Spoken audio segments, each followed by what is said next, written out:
जब कोई व्यक्ति कोर्ट में कोई केस दायर करता है, वाद दायर करता है, तो जो लिखित डॉक्यूमेंट वह देता है उसे ही हम प्लेंट कहते हैं। मैंने बोला ना कि जब भी कोई सिविल सूट फाइल होगा, तो जब भी हम सिविल सूट स्टार्टिंग फाइल करेंगे तो एक डॉक्यूमेंट फॉर्मेट बना के उसमें अपना मैटर कंटेंट डाल के कोर्ट में फाइल करेंगे, कोर्ट को सूचना देंगे कि हमारा मैटर ये है, तो उसी डॉक्यूमेंट को प्लेंट कहते हैं। अब आता है जी वाला क्लॉज। इसमें मांगी गई यानी कि आपको लिखना होगा कि आप कोर्ट से क्या चाहते हो, रिलीफ क्या चाहते हो कोर्ट से। तो सभी रिलीफ आपको क्लियरली मेंशन करने होंगे अपने प्लेंट में, और जो रिलीफ आप नहीं मांगते हो तो वो क्लियरली ऐसा मान लिया जाता है कि आपने उस अधिकार को त्याग दिया है। जब भी आपने पढ़ा होगा क्लियरली तो लॉ में, तो यहाँ पर क्लियरली होता है जो आप मांगोगे आपको सिर्फ वही मिलेगा, सिर्फ यही कहता है हमारा लॉ। ठीक है, और जो आपने नहीं मांगा वो आप कोर्ट मान लेता है कि आपने उसको त्याग दिया है। तो जैसे कि हमारा धन संबंधी अधिकार, हम उसको 1 लाख रुपये हमने उधार दिए थे, तो अब आप अपनी रिकवरी में क्या रिलीफ चाहते हो, तो आप क्लियर लिखोगे भाई जो मैंने 1 लाख रुपए दिए थे 1 लाख तो मैं चाहता ही हूँ, साथ में उसके ऊपर ब्याज जो बनता है ब्याज भी मैं वो चाहता हूँ। तो आपको क्लियरली लिखना होगा। अदालत कोर्ट एग्जाम्पल है कि कोर्ट आदेश दे कि प्रतिवादी 1 लाख रुपए चाहता है और साथ में प्रतिवादी से और ब्याज भी सामने वाले से चाहता है। ये आपको क्लियरली अपने प्लेंट में लिखना होगा कि आप चाहते क्या क्या हो, वो सभी एक लिस्ट बना के आपको लिखनी होगी कि आप मैन अमाउंट तो चाहते हो, मूलधन तो चाहते ही हो, उसके साथ ब्याज भी चाहते हो, और उसके साथ जो भी वो क्या बोलते हैं मीन्स प्रॉफिट होता है वो भी आप चाहते हो। तो ये सबरी कथा आपको लिखनी होगी अपने प्लेंट में कि आप कोर्ट से क्या चाहते हो, क्लियरली बताना होगा, क्योंकि सपने तो कोर्ट को नहीं हो रहे हैं कि आप चाहते क्या हो एक्चुअली। सिर्फ पनिशमेंट देना चाहते हो सकता है सिर्फ 1 लाख रुपए है लेकिन आप सिर्फ 50,000 रुपये मांग रहे हो सामने वाले से। तो सभी चीज़ें आपको क्लियरली प्लेंट में मेंशन करनी होगी। Hello everybody, welcome back this channel. तो अपन सीपीसी का सीरीज पढ़ रहे थे। सीपीसी में अपन ऑर्डर कंप्लीट कर चुके हैं, 1 से लेकर 6 तक कंप्लीट हो चुका है, और 9 और 10 भी मैंने दोनों करा दिए हैं। अब हमारा रह गया है ऑर्डर 7 और ऑर्डर 8। ये दोनों ऑर्डर जल्दी हम कंप्लीट करेंगे। उसके बाद हम ऑर्डर 39 पढ़ेंगे, जो कि है आपको बाद में देखेंगे। ठीक है, अभी उस पर बात नहीं करने वाले। ठीक है, तो अभी ऑर्डर 7 अपन कंप्लीट करते हैं। तो आज अपन सिर्फ एक ही रूल पे बात करने वाले हैं, यानी कि रूल 1 पे। तो चलिए शुरू करते हैं। ठीक है, तो ये हमारा हो गया ऑर्डर 7, जिसमें बात की गई है प्लेंट की। ठीक है, रूल हमारा 1। अब स्टार्ट करते हैं कि रूल 1 हमारा किस बारे में बात करता है। ऑर्डर 7 क्लियरली हमारा बात करता है प्लेंट, यानी कि वाद पत्र, यानी कि जब जो भी सिविल सूट फाइल किए जाएंगे वो सबसे पहले स्टार्टिंग पॉइंट उसका होता है प्लेंट, यानी कि जो पार्टी सूट फाइल कर रही है उसको एक डॉक्यूमेंट लिख के कोर्ट में फाइल करना होता है जिसमें उसका मैटर लिखा होता है। उस मैटर जो डॉक्यूमेंट है उसको हम प्लेंट कहते हैं। चलो समझते हैं भाई, रूल 1 के स्टार्ट करते हैं। रूल 1 हमारा क्लियर कहता है कि प्लेंट में लिखी जाने वाली बातें, यानी कि जब भी कोई प्लेंट बनाया जाएगा, तैयार किया जाएगा, तो उसमें कुछ चीज़ें स्पेसिफाई करनी पड़ेंगी। और वो कुछ चीज़ें कौन सी होंगी वो देखिए। जब कोई व्यक्ति कोर्ट में कोई केस दायर करता है, वाद दायर करता है, तो जो लिखित डॉक्यूमेंट वह देता है उसे ही हम प्लेंट कहते हैं।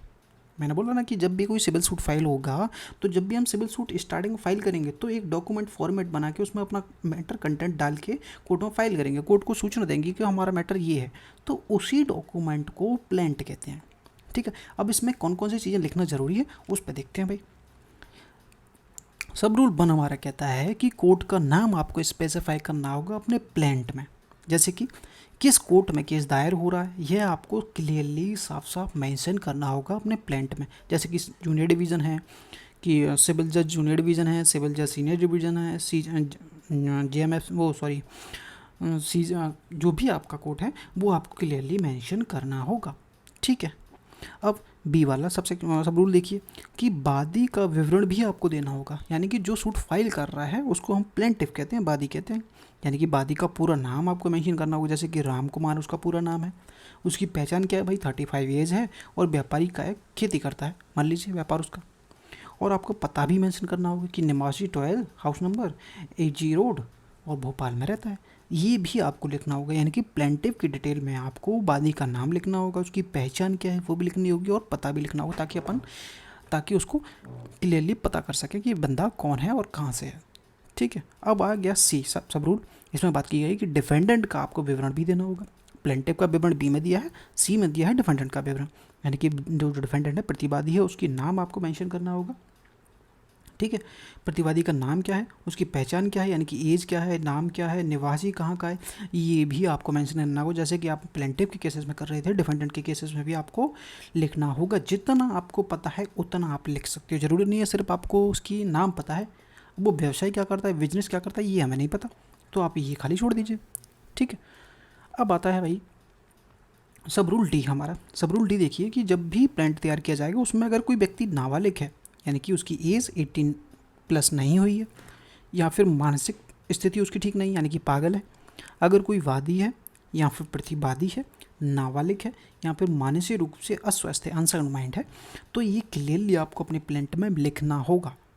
जैसे कि वादी नाबालिग है जिसका गार्जियन उसका पिता मोहन कुमार है, ये भी आपको क्लियरली अपने प्लेंट में मेंशन करना होगा कि बंदा पागल है तो उसकी तरफ से गार्जियन आ रहा है, और अगर व्यक्ति नाबालिग है तो उसकी तरफ से कौन आ रहा है, तो ये भी आपको क्लियरली मेंशन करना होगा। ठीक है। सब रूल ई पे बात करते हैं कि कॉज ऑफ एक्शन की यहाँ पे बात की गई है। जब भी कॉज ऑफ एक्शन की अपने प्लांट में लिखनी होगी डिटेल, तो आपको क्या लिखना है कि किन फैक्टों पे आपका बात बनता है, यानी कि जो आपका सूट फाइल हो रहा है उसमें जो मैटर है वो क्या है, ठीक, किन कारणों से आपका जो मैटर है बनता है, तो आपको उसकी डिटेल लिखनी होगी। और कॉज ऑफ एक्शन कब आपका उत्पन्न हुआ है, अराइज हुआ है, तो वो भी आपको लिखना होगा। इसके बारे में समझिए कि किन तथ्यों से बाद आपका बना है, ये आपको पूरी कहानी घटना लिखनी होगी जिससे कोर्ट को पता चल सके। जैसे कि मैंने उसको 1 लाख रुपए उधार दिए थे और उसको वो 1 लाख रुपए 1 जुलाई तक लौटाने थे, ये आपकी पूरी कहानी थी। और 1 लाख रुपए क्यों उधार दिए, तो उसने उधार ही मांगी थी, उसको ज़रूरत थी, इसलिए मैंने उसको 1 लाख रुपए उधार दिए थे, और उसने मेरे को प्रॉमिस किया था कि 1 जुलाई तक मैं आपके पेमेंट को लौटा दूंगा। ठीक, तो ये पूरी कहानी आपको लिखनी होगी, अपने तथ्यों को लिखना होगा कि बाद का कारण क्यों उत्पन्न होता है, बाद के तथ्य लिखने होंगे। ठीक है, ये तो अपने फैक्ट हो गए, पूरी कहानी आपको लिखनी होगी कि क्यों उधार दिया था, क्या मैटर था, वो आपको क्लियरली लिखना होगा। ठीक है। अब आता है कि वाद का कारण उत्पन्न कब हुआ, भैया आपको पता कब चला कि हमें सूट फाइल कर देना चाहिए, तो ये भी आपको लिखना होगा। यानी कि वह तारीख और वह समय आपको आपको जिसके पास, यानी कि जिससे आपको पता चला है कि भाई मेरे पास जो सूट फाइल करने का जो राइट है वो आपको कब पता चला, तो वो भी आपको लिखना होगा। जब सामने वाला व्यक्ति अपनी जिम्मेदारी पूरी नहीं करता है तो आप समझ जाते हो कि भाई सामने वाला मेरे पेमेंट तो वापस करने वाला नहीं है, मैंने उसको 1 जुलाई का टाइम दिया था, आज तक उसने पेमेंट नहीं किया है, तो यानी कि 2 जुलाई से आपका कॉज ऑफ एक्शन अराइज हो गया। आपको क्लियरली पता चल गया भाई सामने वाले के इरादे मेरे को नहीं लग रहे हैं क्लियरली वो मेरा पेमेंट वापस करेगा, तो मेरे को सूट फाइल कर देना चाहिए वो रिकवरी के लिए। तो आपको उस दिन से कॉज ऑफ एक्शन अराइज हो जाएगा, यानी कि 2 जुलाई से। तो आपको ये सब लिखना होगा, यानी कि 1 जुलाई को रकम लौटानी थी पर उसने नहीं लौटाई, तो आपका कॉज ऑफ एक्शन अराइज हो गया। तो आपको ये दोनों क्लियर लिखनी होगी, आपकी मैटर क्या था, कहानी कि पैसे क्यों उधार दिए थे, क्या दिया था, किसको दिया था, तो ये आपको कहानी लिखनी है। और आपका कॉज ऑफ एक्शन कब अराइज हुआ ये भी आपको लिखना है। ठीक है, तब भी आप प्लेंट तैयार करोगे। अब सब रूल एफ है हमारा जो बात करता है ज्यूरिडिक्शन के बारे में। कि ये समझिए भाई ज्यूरिडिक्शन क्या होता है, क्षेत्राधिकार होता है। हर एक कोर्ट के पास एक क्षेत्राधिकार होता है, जैसे कि सिविल जज के पास ये है, दूसरे सिविल जज के पास ये है, यानी कि ये पूरा अधिकार जो भोपाल के अंतर्गत आता है। हर एक एरिया एक जज को अलॉट किया हुआ है कि यहाँ पर कोई कांड होगा तो वो कौन सा जज सुनेगा, यहाँ कोई कांड होगा तो वो कौन सा जज सुनेगा, तो हर एक जज की ज्यूरिडिक्शन अलग होती है। ठीक है, जब आप प्लेंट लिखते हैं तो आपको ये बताना ज़रूरी है कि आपके केस को सुनने का अधिकार इसी कोर्ट के पास क्यों है। ये आपको कोर्ट में वो जो प्लेंट आप लिखोगे उसमें क्लियरली लिखना होगा कि ये जो सूट है वो आपके ही कोर्ट में क्यों फाइल हो रहा है, ये आपको क्लियरली लिखना होगा। इसके लिए आपको वे तथ्य वे फैक्ट भी लिखने होंगे जिससे कि कोर्ट के टेरिटोरियल ज्यूरिडिक्शन स्थान का पता चलता हो कि भाई जो क्राइम है भोपाल के अंदर हुआ है। ठीक है, तो अब हम सूट फाइल कहाँ करेंगे भैया, एरिया तो आपका लगता था इसलिए हमने आपके कोर्ट में फाइल किया है। और प्लस पिक्यूनरी ज्यूरिडिक्शन राशि, यानी कि जो अमाउंट है, सब्जेक्ट मैटर जो आपका सूट जिस पर डिपेंड करता है, जैसे मान लीजिए रिकवरी का है 5 लाख की रिकवरी का है, तो उसकी 5 लाख की रिकवरी है तो उस 5 लाख रुपए तक के सूट फाइल सुनने का जो अधिकार जिस कोर्ट के पास है वो उस जज के पास है भी या नहीं है, वो आपको क्लियरली मेंशन करना होगा अपने प्लेंट में। ठीक है, आपको लिखना होगा कि भी भोपाल में अपराध हुआ है। ठीक है, वो यानी कि भोपाल में अपराध हुआ है तो इसलिए आप, ये हमारा केस है जो आपके अंतर्गत आता है, क्योंकि केस में जो अमाउंट है वो 5 लाख की बात हो रही है और आपके पास जो जुरिडिक्शन है यानी कि 10 लाख की है, तो हमारा केस दोनों तरीके से आपके क्षेत्राधिकार में आता है। ये भी आपको क्लियरली मेंशन करना होगा जुरिडिक्शन वाले क्लॉज में। ठीक है, एग्जाम्पल ले लो कि यह केस कोर्ट को सुना जाना चाहिए क्योंकि यह केस इस कोर्ट के द्वारा सुना जाना चाहिए क्योंकि घटना इसी कोर्ट के जुरिडिक्शन में हुई है, यानी कि भोपाल के। और विवाद की जो राशि है वो 1,00,000 रुपये, जबकि आपके कोर्ट के पास जो जुरिडिक्शन है, प्यूगनरी जुरिडिक्शन है, यानी कि धन संबंधित अधिकारिता जो आपके पास है वो 5,00,000 की है, और हमारे केस का अमाउंट 1,00,000 है। तो आप इसका मतलब है उस केस को सुन सकते हो। ये हमारा जुरिडिक्शन वाला क्लॉज कहता है। ये आपको सब मेंशन करना होगा कि आपके पास क्षेत्राधिकारी भी है, हम आपके पास सूट फाइल कर रहे हैं, आपके पास क्षेत्राधिकारी भी है, और आपके पास पिक्यूनरी जुरिडिक्शन है वो भी आपके पास है। तो आप क्लियरली हमारा मैटर आसानी से सुन सकते हो। तो आपको क्लियरली एक थाली परोस को देनी है जज को, ताकि उसको दिमाग नहीं लगाना पड़े, सीधी सीधी बात ये कह सकते हैं। ठीक है, तो ये सब आपको डिसाइड करके कोर्ट में बताना है। अब आता है जी वाला क्लॉज। इसमें मांगी गई, यानी कि आपको लिखना होगा कि आप कोर्ट से क्या चाहते हो, रिलीफ क्या चाहते हो कोर्ट से। तो सभी रिलीफ आपको क्लियरली मेंशन करने होंगे अपने प्लेंट में, और जो रिलीफ आप नहीं मांगते हो तो वो क्लियरली ऐसा मान लिया जाता है कि आपने उस अधिकार को त्याग दिया है। जब भी आपने पढ़ा होगा क्लियरली तो लॉ में, तो यहाँ पर क्लियरली होता है जो आप मांगोगे आपको सिर्फ वही मिलेगा, सिर्फ यही कहता है हमारा लॉ। ठीक है, और जो आपने नहीं मांगा वो आप कोर्ट मान लेता है कि आपने उसको त्याग दिया है। तो जैसे कि हमारा धन संबंधी अधिकार, हम उसको 1,00,000 रुपये हमने उधार दिए थे, तो अब आप अपनी रिकवरी में क्या रिलीफ चाहते हो, तो आप क्लियर लिखोगे भाई जो मैंने 1,00,000 रुपये दिए थे 1,00,000 तो मैं चाहता ही हूँ, साथ में उसके ऊपर ब्याज जो बनता है ब्याज भी मैं वो चाहता हूँ। तो आपको क्लियरली लिखना होगा। अदालत एग्जाम्पल है कि कोर्ट आदेश दे कि प्रतिवादी 1,00,000 रुपये चाहता है और साथ में प्रतिवादी से और ब्याज भी सामने वाले से चाहता है। ये आपको क्लियरली अपने प्लेंट में लिखना होगा कि आप चाहते क्या क्या हो, वो सभी एक लिस्ट बना के आपको लिखनी होगी कि आप मैन अमाउंट तो चाहते हो, मूलधन तो चाहते ही, उसके साथ ब्याज भी चाहते हो, और उसके साथ जो भी वो क्या बोलते हैं मीन्स प्रॉफिट होता है वो भी आप चाहते हो। तो ये सबरी कथा आपको लिखनी होगी अपने प्लेंट में कि आप कोर्ट से क्या चाहते हो, क्लियरली बताना होगा। क्योंकि सपने तो कोर्ट को नहीं हो रहे हैं कि आप चाहते क्या हो एक्चुअली, सिर्फ पनिशमेंट देना चाहते हो सकता है सिर्फ 1,00,000 रुपये है, लेकिन आप सिर्फ 50,000 रुपये मांग रहे हो सामने वाले से। तो सभी चीज़ें आपको क्लियरली प्लेंट में मेंशन करनी होगी। अब आता है भाई सेट ऑफ का, और रिलिंक्विश, और एक एडजस्ट का। ये तीनों चीज़ें यहाँ पे लिखी गई हैं, जैसे कि मुजरा यानी कि सेट ऑफ, और कोई दावा आपने छोड़ दिया है तो वो भी आपको लिखना होगा, रिलिंक्विश कर दिया है, या फिर कोई पार्ट है जो आपका मैटर का वो आपने एडजस्ट कर लिया है तो वो भी आपको लिखना होगा। समझिए कि अगर प्लेंटिफ ने अपने दावे का कुछ हिस्सा पहले ही ले लिया है, यानी कि 5,00,000 रुपये उसने रिकवरी का सूट फाइल किया, जबकि भाई साहब तो 1,00,000 रुपये पहले ही वसूल कर चुके हैं, अब सामने वाले से कितने वसूल लें, 4,00,000 और वसूल लें।